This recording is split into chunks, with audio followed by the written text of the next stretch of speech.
Assalamualaikum warahmatullahi wabarakatuh dan salam sejahtera.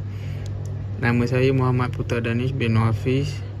Nombor matrik C23A 1642. Hari ini saya akan membentangkan kajian saya yang bertajuk Nilai dan Pengajaran Falsafah Pemikiran dalam buku Minda Penat dan Minda Rehat, karya daripada Muhammad Daud Bakar berdasarkan teori psikologi. Buku Minda Penat dan Minda Rehat diterbitkan pada tahun 2023 dan ia merupakan karya reflektif yang mengajak pembaca menilai semula keseimbangan antara kerja dan rehat dalam kehidupan moden. Menariknya, pengarang menggunakan watak haiwan seperti ayam, elang dan musang untuk menggambarkan corak pemikiran dan tingkah laku manusia. Dalam kajian ini, saya menggunakan teori psikologi humanistik oleh Abraham Maslow dan berasaskan prinsip keseimbangan kendiri, iaitu keseimbangan antara keperluan fizikal, emosi dan spiritual untuk mencapai ketenangan minda. Seterusnya, saya akan bermula dengan analisis terhadap nilai dan pengajaran yang terdapat dalam buku ini. Yang pertama, nilai ketenangan dan kawalan emosi. Watak helang melambangkan individu yang mampu berfikir secara rasional walaupun dalam menghadapi situasi yang sukar.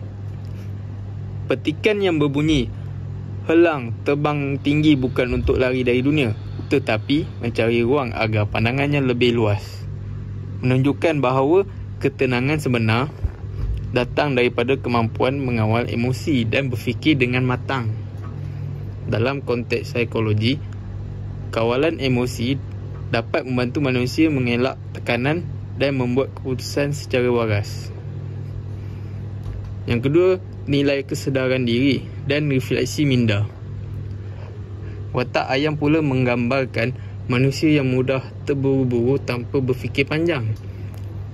Petikan Abah Tok Ayam dalam petikan, Abah Tok Ayam menyedari bahawa bukan dunia yang kejam, tetapi mindanya sendiri yang tidak tahu berehat, menunjukkan keperluan manusia untuk mengenali batas mental masing-masing. Dalam teori Maslow, kesedaran diri atau self-awareness merupakan kunci kepada keseimbangan psikologi. Yang ketiga, nilai motivasi dan keseimbangan hidup.